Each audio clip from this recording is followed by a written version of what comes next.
Cristo fala. Essa verdade é fundamental dentro do cristianismo e tem ecoado por 2000 anos. Mas como Cristo fala?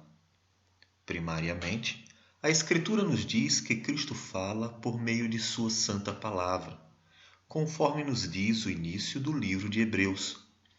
Havendo Deus outrora falado muitas vezes e de muitas maneiras aos pais pelos profetas, nestes últimos dias nos falou pelo Filho, a quem constituiu herdeiro de todas as coisas, pelo qual também fez o universo.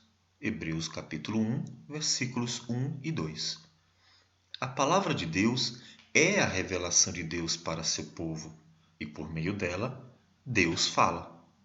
Mas como essa palavra chega até o mundo? Como Cristo fala ao mundo a sua palavra?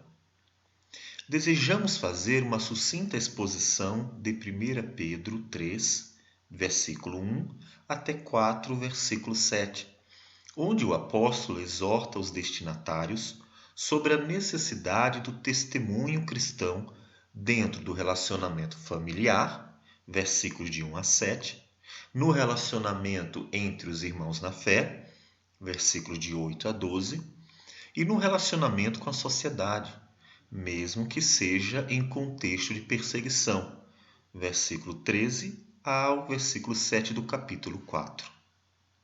Leiamos então esse texto para seguirmos com a exposição. Assim diz a palavra do Senhor.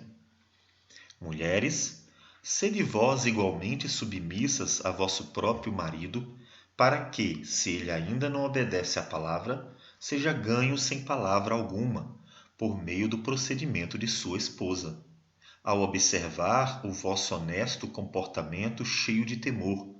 Não seja o adorno da esposa o que é exterior, como frisado de cabelos, adereços de ouro, aparato de vestuário.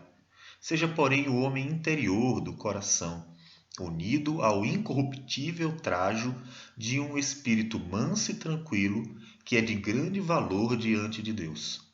Pois foi assim também que a si mesmas se ataviaram outrora as santas mulheres que esperavam em Deus, estando submissas a seu próprio marido, como fazia Sara, que obedeceu a Abraão, chamando-lhe Senhor, da qual vós vos tornastes filhas, praticando o bem e não temendo perturbação alguma. Maridos, vós igualmente vivei a vida comum do lar com discernimento, e tendo consideração para com a vossa mulher como parte mais frágil, tratai-a com dignidade, porque sois juntamente herdeiros da mesma graça de vida, para que não se interrompam as vossas orações.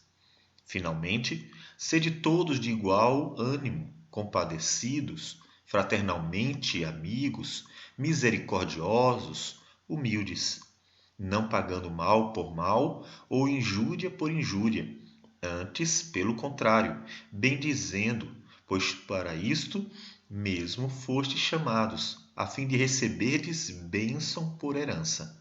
Pois quem quer amar a vida e ver dias felizes, refreie a língua do mal e evite que os seus lábios falem dolosamente.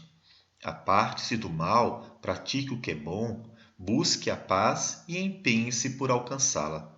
Porque os olhos do Senhor repousam sobre os justos, e os seus ouvidos estão abertos às suas súplicas. Mas o rosto do Senhor está contra aquele que praticam males. Ora, quem é que vos há de maltratar, se fordes zelosos do que é bom? Mas, ainda que venhais a sofrer por causa da justiça, bem-aventurados sois. Não vos amedronteis, portanto, com as suas ameaças, nem fiqueis alarmados. Antes, santificai a Cristo como Senhor em vosso coração, estando sempre preparados para responder a todo aquele que vos pedir razão da esperança que há em vós, fazendo-o, todavia, com mansidão e temor, com boa consciência, de modo que naquilo em que falam contra vós, outros, Fiquem envergonhados os que difamam o vosso bom procedimento em Cristo. Porque, se for a vontade de Deus, é melhor que sofrais por praticardes o que é bom do que praticando o mal. Pois também Cristo morreu uma única vez pelos pecados, o justo pelos injustos, para conduzir-vos a Deus, morto sim na carne, mas vivificado no Espírito, no qual também foi e pregou aos espíritos em prisão, os quais, noutro tempo, foram desobedientes quando a longanimidade de Deus aguardava nos dias de Noé, enquanto se preparava a arca, na qual poucos, a saber, 8 pessoas, foram salvos através da água, a qual, figurando o batismo, agora também vos salva, não sendo a remoção da imundícia da carne, mas a indagação de uma boa consciência para com Deus, por meio da ressurreição de Jesus Cristo, o qual, depois de ir para o céu, está à destra de Deus, ficando-lhe subordinados anjos e potestades e poderes. Ora, tendo Cristo sofrido na carne, armai-vos também vós do mesmo pensamento, pois aquele que sofreu na carne deixou o pecado, para que no tempo que vos resta na carne, já não vivais de acordo com as paixões dos homens, mas segundo a vontade de Deus. Porque basta o tempo decorrido para terdes executado a vontade dos gentios, tendo andado em dissoluções, concupiscências, borracheiras, orgias, bebedices, em detestáveis idolatrias.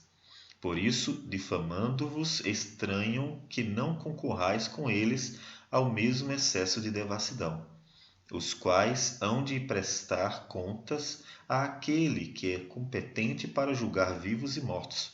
Pois, para este fim foi o Evangelho pregado também a mortos, para que, mesmo julgados na carne, segundo os homens, vivam no Espírito, segundo Deus. Ora, o fim de todas as coisas está próximo. Sede, portanto, criteriosos e sóbrios, a bem das vossas orações. O testemunho cristão tem que começar em casa.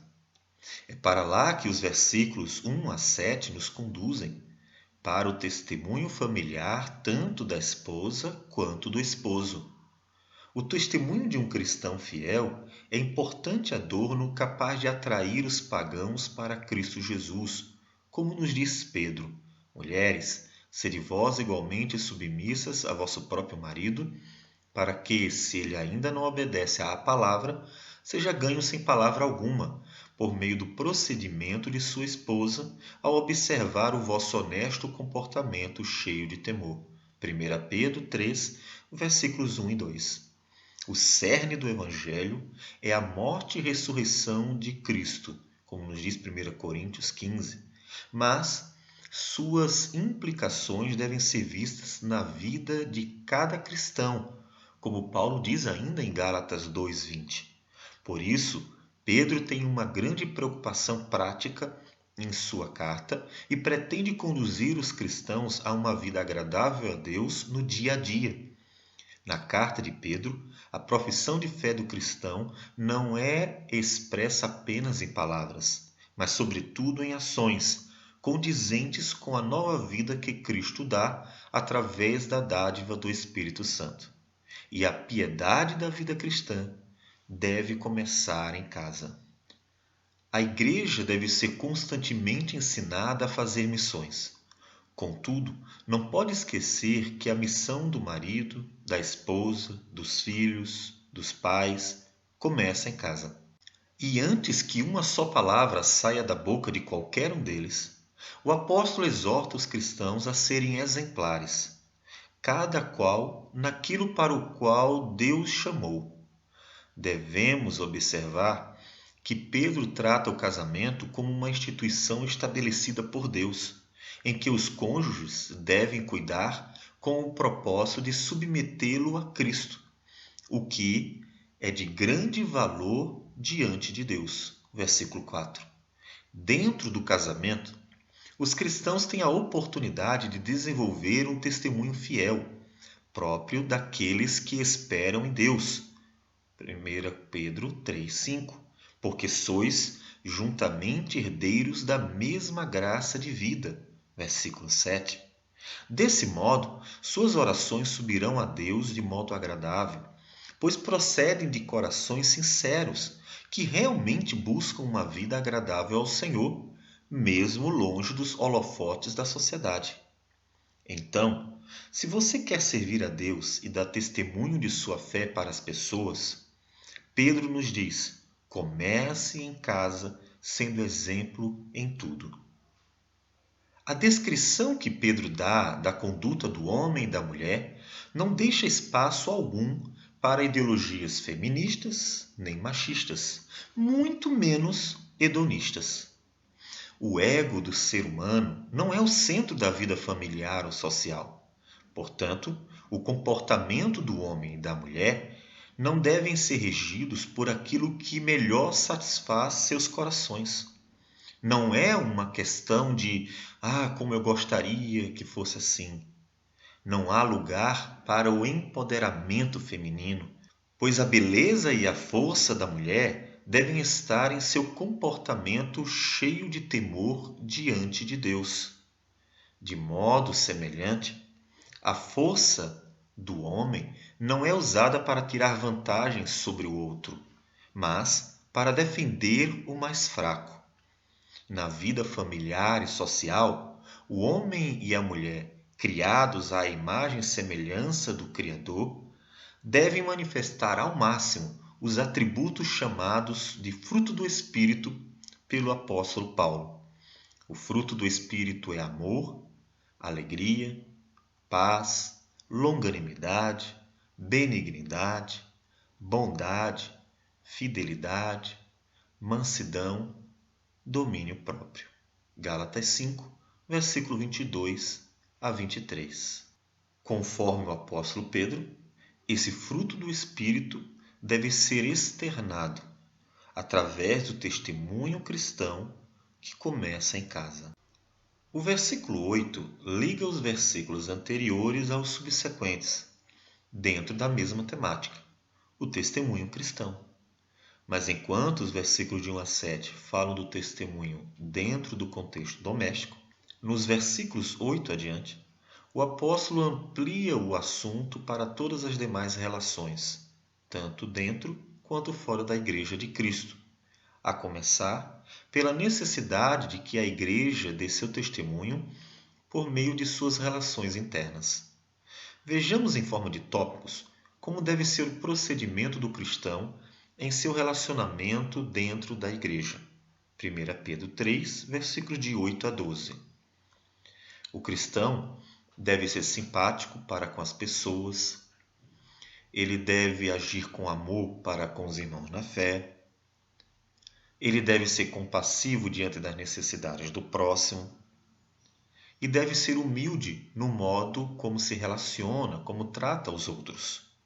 O versículo 9 nos diz que o cristão não deve pagar o mal com o mal, antes fazer o bem a todos, esperando sempre em Deus. Os versículos 10 a 12 são, na verdade, uma citação do Salmo 34, versículos 12 a 16. E neles, o apóstolo Pedro nos diz que o cristão deve estar pronto para falar com sabedoria, sem usar a língua para o que é mal. Deve agir de forma separada de todo mal, para fazer somente aquilo que é bom diante de Deus. Ainda deve ser pacificador, diligente na busca da paz com todos os homens. E, por fim, Pedro nos diz que o cristão deve fazer o que agrada a Deus, vivendo sempre na plena dependência do Senhor.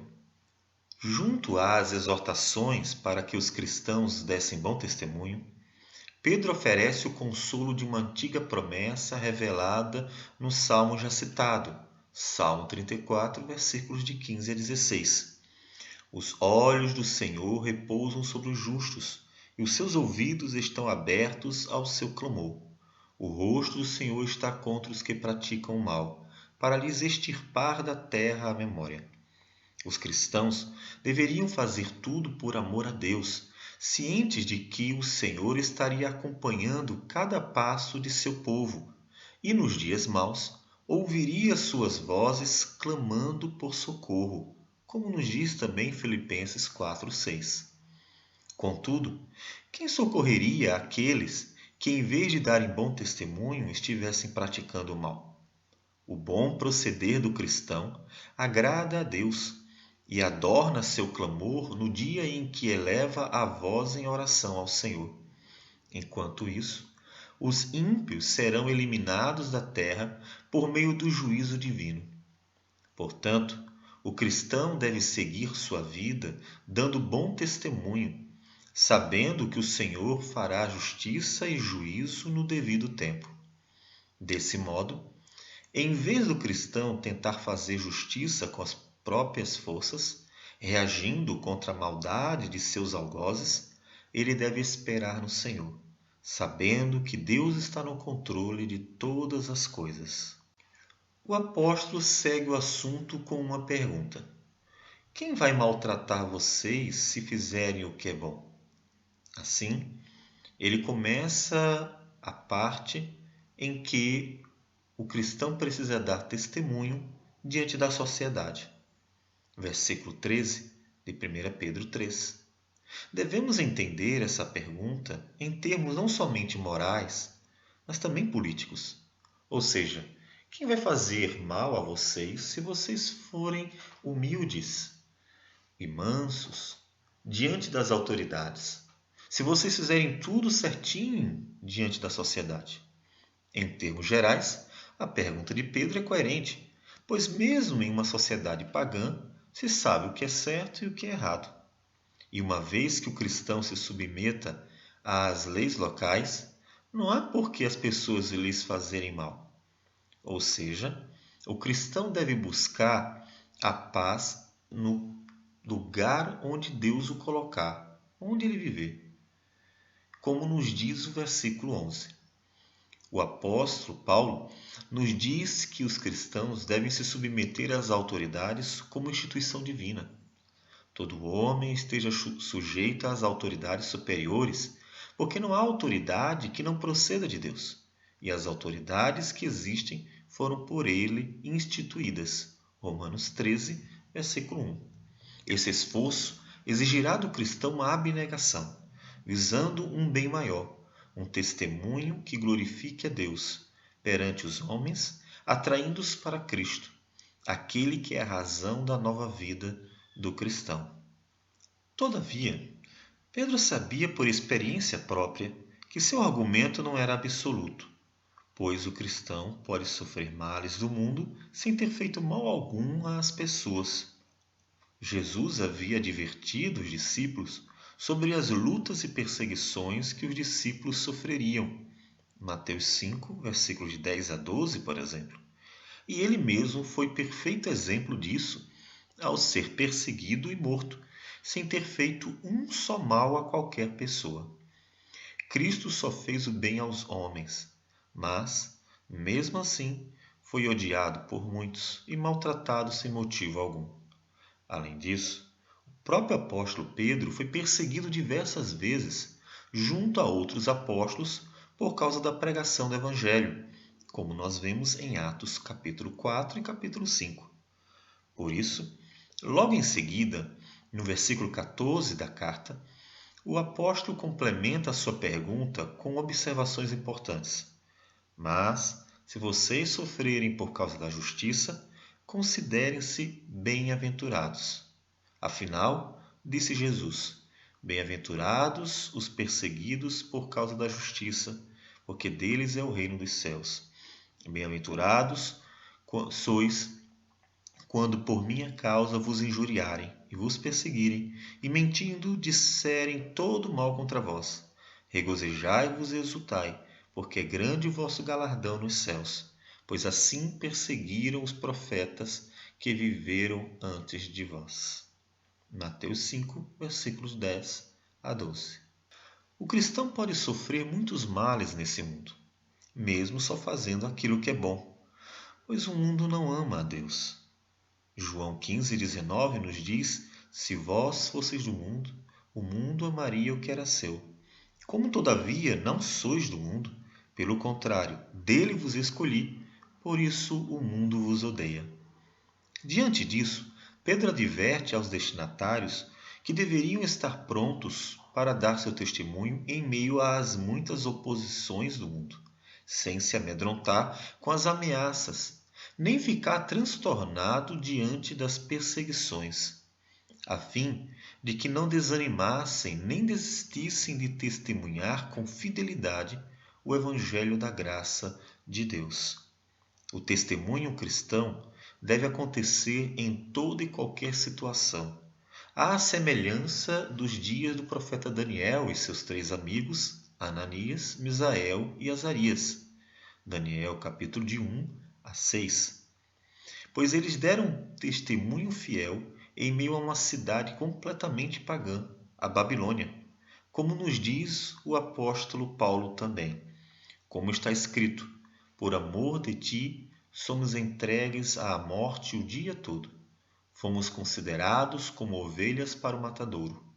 Em todas estas coisas, porém, somos mais que vencedores, por meio daquele que nos amou.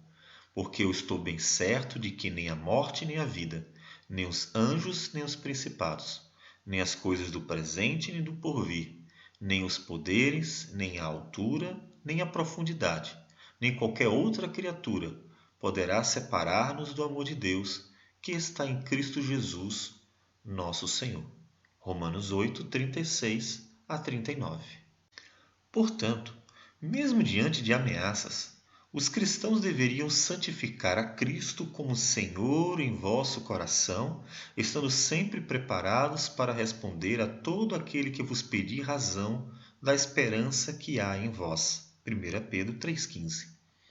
Devemos observar que, nesse momento, o apóstolo Pedro mudou a natureza do testemunho, que até o versículo 14 era prático, para o testemunho que agora é teórico ou querigmático, o testemunho oral dado através da pregação do Evangelho.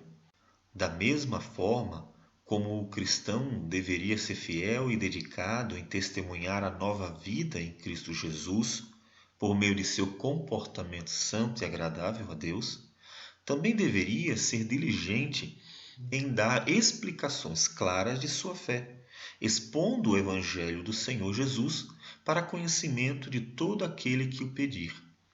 Diante das investidas do mundo, os cristãos têm a oportunidade de anunciar sua fé aos interessados em conhecer a razão pela qual a Igreja tem um comportamento diferente do mundo.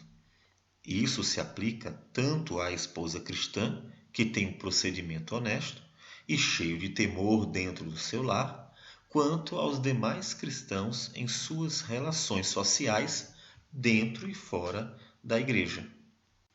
Nesse ponto, então, é importante destacarmos o fato de que a Escritura nos ensina que o testemunho prático não substitui a proclamação verbal do Evangelho. O poder de Deus para salvar os pecadores é o Evangelho, ou seja, a mensagem referente à morte e ressurreição de Cristo pelos pecadores. João 3,16 a 36, Romanos 1,16, 1 Coríntios 15. O testemunho cristão é o belo ornamento que adorna a pregação do Evangelho, mas não substitui o Evangelho. Assim como as lindas roupas da noiva não substituem a própria noiva. Sem a pregação do Evangelho, não é possível que o mundo verdadeiramente conheça a Cristo, ainda que a vida do cristão seja exemplar em todas as coisas, expressando um viver segundo Cristo. E se a vida do cristão não é acompanhada da pregação do Evangelho, ocorre ainda um sério risco, o risco de se chamar a atenção para si mesmo, em vez de apontar para o operar do Senhor Jesus por nós e em nós. Portanto, o que Pedro quis dizer sobre o testemunho da esposa no início do capítulo 3 não foi: seja uma boa esposa e nem precisará falar de Jesus, pois seu exemplo de vida será suficiente para converter seu marido. Na verdade, O propósito do apóstolo é afirmar o seguinte: seja uma esposa exemplar, e seu marido irá querer saber a razão de você ser assim, para que nesse momento você possa dar razão da esperança que há em você. O contexto do testemunho, tanto prático quanto teórico, que o cristão deveria dar, não estava tranquilo naqueles dias. Por isso, o cuidado do cristão deveria ser ainda maior, como nos diz o versículo 16: fazendo-o com mansidão e temor, com boa consciência, de modo que naquilo que falam contra vós outros, fiquem envergonhados os que difamam o vosso bom procedimento em Cristo. Os cristãos já estavam sendo perseguidos em alguma medida, como nós vemos no livro de Atos dos Apóstolos. Razão para que Pedro tenha começado a carta falando sobre o fato de ser necessário que eles fossem contristados por várias provações. 1 Pedro 1, versículo 6. Em dias maus, o cristão deve ter mais cuidado com suas palavras e seu agir, não dando razão para que o mundo difame o cristianismo. Todavia, esse cuidado não deve impedir o cristão de testemunhar toda a verdade do Evangelho. E nesse item, somos conduzidos mais uma vez para os exemplos deixados por Cristo, que, sem deixar de anunciar a verdade, soube dar respostas sábias para cada circunstância. Porém, o difícil contexto de perseguição não deveria ser entendido como uma investida desgovernada de Satanás contra os cristãos. Somente Deus poderia autorizar o diabo a investir contra a vida do povo de Deus, seja qual fosse a razão. E isso para cumprir os santos e perfeitos planos do Senhor, como nós vemos em Apocalipse 2:10, Apocalipse 6, de 9 a 11, entre outros textos. Esse sofrimento poderia acontecer em dois casos: estando os cristãos a dar bom testemunho teórico e prático, com o propósito de que glorificassem a Deus com o sofrimento. Atos 5,41, por exemplo. Ou diante de uma necessidade disciplinar, em que cristãos haviam praticado males que exigissem correção ou mesmo punição, como nos diz Hebreus 12, versículo de 4 a 13. Em ambos os casos, seria preciso que o sofrimento do cristão estivesse em acordo com a vontade de Deus, senão ele não ocorreria. Portanto, mesmo nos dias maus, o cristão deve descansar o coração no Senhor e buscar sabedoria e direção, certo de que os acontecimentos adversos também provêm da vontade divina e têm propósito certo, ainda que não compreendamos exatamente qual. Contudo, mesmo sabendo que todo sofrimento precisa ser autorizado por Deus, evidentemente é melhor que sofrais por praticares o que é bom do que praticando o mal.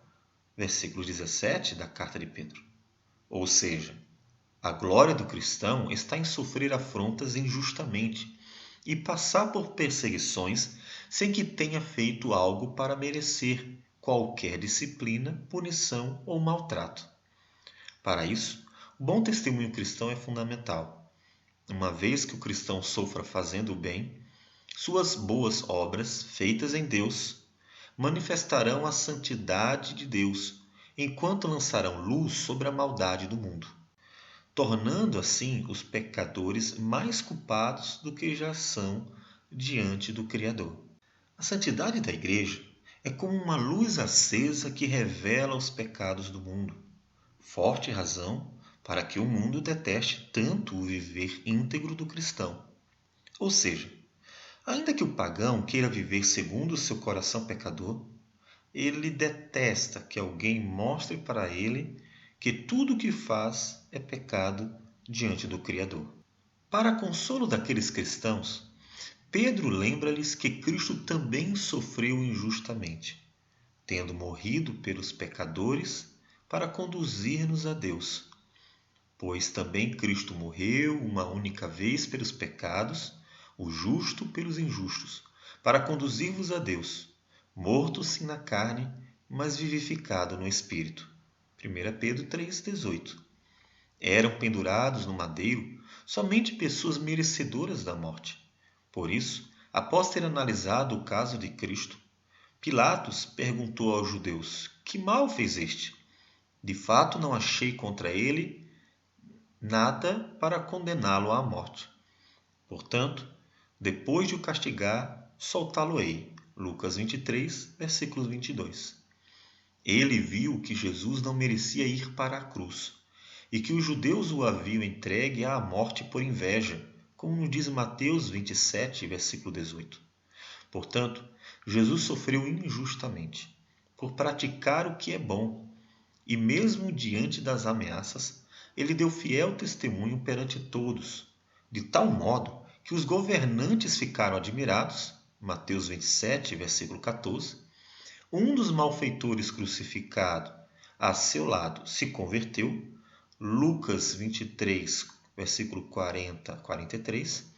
E até um centurião romano reconheceu que Cristo era Filho de Deus. Mateus 27, versículo 54. Mas ver o testemunho terminar apenas em morte não é algo animador nem condiz com o Evangelho. A mensagem do Evangelho não termina em morte, mas em vida. A vitória de Cristo sobre o pecado e o mundo também ocorreu sobre a morte, pois ele ressuscitou dentre os mortos para dar vida a todo o que nele crer. João 11, versículo 25. Por conseguinte, é necessário lembrar que Cristo experimentou a morte de sua carne, mas também foi vivificado e tem poder para vivificar a todos quantos creem em seu nome, por meio do Espírito que ele enviou para habitar na igreja. João 5,21, 6,63, Romanos 4,17, 8,11, 1 Coríntios 15,22. Os destinatários deveriam olhar para Cristo, que por seu testemunho fiel até a morte, os aproximou de Deus, a fim de que tivessem vida como ele mesmo a recebeu pelo Espírito do Senhor, como nos diz o apóstolo Paulo também. Se habita em vós o Espírito daquele que ressuscitou a Jesus dentre os mortos, esse mesmo que ressuscitou a Cristo Jesus dentre os mortos, vivificará também o vosso corpo mortal, por meio do seu Espírito que em vós habita. Romanos 8, 11.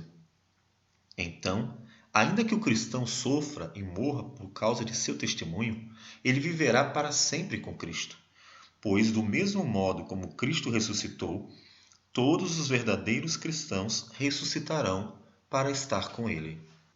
Esse fiel testemunho deve ser levado até o fim, sem medo e em santidade de vida, pois Jesus morreu na cruz para que aqueles que creem nele também morram para o pecado e sejam livres do medo da morte. Afinal, como os cristãos serão considerados fiéis testemunhas, caso andem em pecado, assim como o mundo anda na carne? Como serão distinguidos do mundo, vivendo na mesma devassidão do mundo? E como atrairão os pecadores à vida de Cristo, sem lhes apresentar um fiel testemunho da nova vida em Cristo? Mas, se o cristão é fiel em seu testemunho prático e em sua pregação, o testemunho teórico, até sua morte serve de grande testemunha de Cristo. Por essa razão, a história testifica que os mártires cristãos foram importantes testemunhas que atraíram multidões à fé em Jesus. Parece-nos que, conforme o apóstolo Pedro, Jesus Cristo, ao morrer como justo, tornou conhecido o Evangelho aos mortos, tendo descido a eles como justo justificador, que morreu em lugar dos pecadores. 1 Pedro 3,18 a 20 nos diz: pois também Cristo morreu uma única vez pelos pecados, o justo pelos injustos, para conduzir-nos a Deus, morto sim na carne, mas vivificado no Espírito, no qual também foi e pregou aos espíritos em prisão, os quais, noutro tempo, foram desobedientes, quando a longanimidade de Deus aguardava nos dias de Noé, enquanto se preparava a arca, na qual poucos, a saber 8 pessoas, foram salvas através da água. e 1 Pedro 4, 5 e 6, os quais hão de prestar contas àquele que é competente para julgar vivos e mortos, pois para este fim foi o Evangelho pregado também a mortos, para que, mesmo julgados na carne, segundo os homens, vivam no Espírito, segundo Deus. Após a crucificação de Cristo, os discípulos o sepultaram em um túmulo novo, providenciado por José de Arimateia. Mateus 27, 57 a 60. E então foram para suas casas, a fim de guardar o sábado, conforme mandava a lei.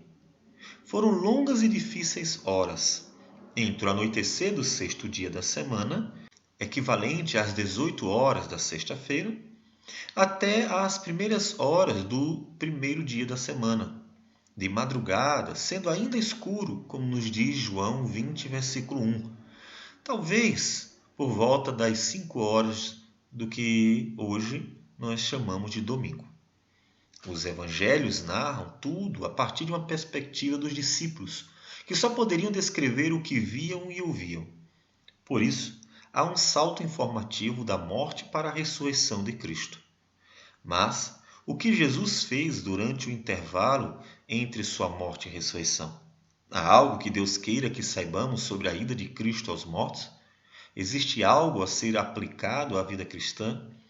A Escritura não se detém nesse assunto, de modo que só encontramos um texto que aborde, ainda que rapidamente, a ida de Jesus aos mortos. 1 Pedro 3,19 e 4,6. Outras referências apenas mencionam a morte de Cristo. Atos 2, 27, 31, Apocalipse 1, 18. Portanto, não iremos nos deter muito nesse texto, mas o leremos dentro de seu contexto, o testemunho que o cristão deve dar. Todo o texto anterior, 1 Pedro 3, de 1 a 17, e o posterior, 1 Pedro 4, de 1 a 7, abordam a necessidade de o cristão viver uma vida santa e agradável a Deus, dando testemunho de sua nova vida em Cristo Jesus. É nesse contexto que surge 1 Pedro 3, 18 a 20. Para delimitarmos o entendimento das ações presentes nesses 3 versículos, vejamos o que dizem os verbos. O versículo 18 possui um verbo no modo indicativo, o verbo padecer. Um verbo no modo subjuntivo, que é o verbo aproximar, e 2 verbos no particípio, morrer e viver. Desse modo, o versículo nos diz que Cristo padeceu uma vez na história, com o propósito de nos aproximar de Deus. Em seguida, Pedro utiliza 2 particípios, que são adjetivos verbais, se referindo a Cristo como aquele que foi morto na carne e foi vivificado no Espírito. O objetivo é apontar para o evento histórico da crucificação de Cristo e suas implicações, que padeceu sendo justo, coroando seu fiel testemunho perante o mundo, exemplo para os leitores, inclusive. Os 2 verbos particípios estão na voz passiva, indicando que Cristo se sujeitou à vontade e à ação de Deus. Ele foi morto por vontade de Deus e foi vivificado por Deus. Sua fidelidade em fazer a vontade de Deus até o fim agradou ao Senhor, que então o vivificou. O verbo principal do versículo é padecer e tem como propósito mostrar o exemplo de Cristo que padeceu dando seu testemunho até o fim. De modo semelhante, o cristão deve dar seu testemunho até o fim, confiando na promessa de que os justos serão vivificados como Cristo foi, como nos diz 1 Coríntios 15, 2 Timóteo 2, 11. A última palavra do versículo 18, Espírito, é tomada para a formação de uma nova ideia que é apresentada nos versículos 19 e 20. Essa retomada do termo ocorre por meio do pronome relativo no qual. Nessa nova oração surge um novo verbo principal, pregar. Enquanto no versículo 18 Cristo deu testemunho por meio de sua morte, sendo fiel até o fim, no versículos 19 e 20 ele dá seu testemunho através da pregação. Todavia, o curioso é que Pedro não fala das muitas vezes em que Jesus pregou aos judeus. Ele une o testemunho de Cristo à narrativa do dilúvio, afirmando que Cristo pregou para aqueles que morreram sob aquele juízo divino. 1 Pedro 19:20 nos diz o seguinte: em espírito, aquele que foi aos mortos pregou aos espíritos em prisão, que antes foram desobedientes, enquanto Deus pacientemente aguardava a construção da arca nos dias de Noé. Aparentemente, podemos interpretar o texto como alusão à pregação de Cristo aos mortos. Contudo, podemos entender ainda que Noé glorificou a Cristo por meio de sua pregação aos homens de sua geração. Em qualquer que seja o caso desse difícil texto, o propósito é falar sobre o testemunho cristão que deve ser dado por meio de atitudes e da pregação. O apóstolo evoca os dias de Noé para exortar os irmãos a não esmorecerem diante da necessidade de perseverarem fielmente no testemunho, enquanto o mundo os rejeita. Devemos observar que o foco da perícope não é o conteúdo da pregação de Cristo, mas a ação de proclamar ao mundo, testemunho verbal. O verbo proclamar, anunciar, pregar, é transitivo direto, pois quem prega anuncia alguma coisa. Todavia, Pedro não apresenta o objeto direto do verbo, deixando-nos sem o conteúdo da proclamação de Cristo. Isso ocorre porque, nesse momento, o apóstolo não quer chamar a atenção para o conteúdo da pregação, que já era conhecido, mas deseja frisar a necessidade de os destinatários darem fiel testemunho durante o tempo em que Deus pacientemente aguarda o cumprimento final de sua vontade, a volta de Jesus trazendo a consumação da redenção para seu povo. Pedro uniu duas narrativas, a crucificação e o dilúvio, para conduzir os leitores à necessidade de serem fiéis no testemunho prático e teórico durante o tempo determinado por Deus, assim como ocorreu na crucificação e nos dias do dilúvio. Em sua segunda carta, Pedro outra vez recorrerá aos dias do dilúvio, como analogia para aquilo que deseja exortar aos leitores. 2 Pedro 2, versículo 5. Devemos debruçar os olhos sobre o propósito do autor, falar sobre a necessidade dos destinatários seguirem os exemplos dados.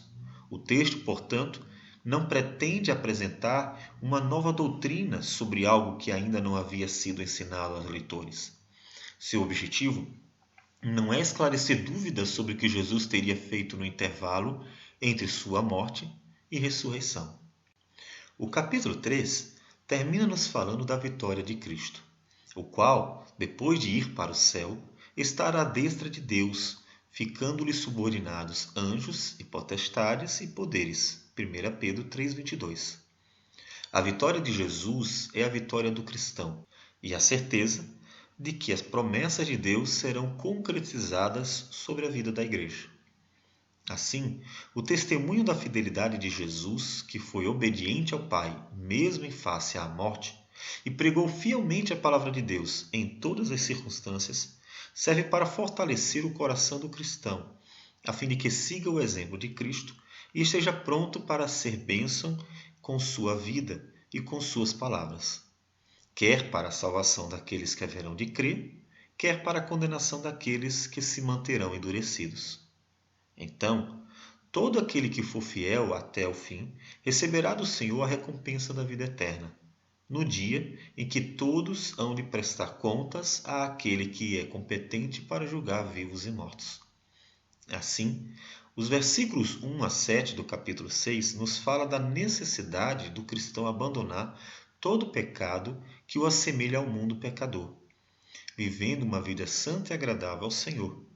Afinal, o fim de todas as coisas está próximo. Sede, portanto, criteriosos e sóbrios, a bem das vossas orações.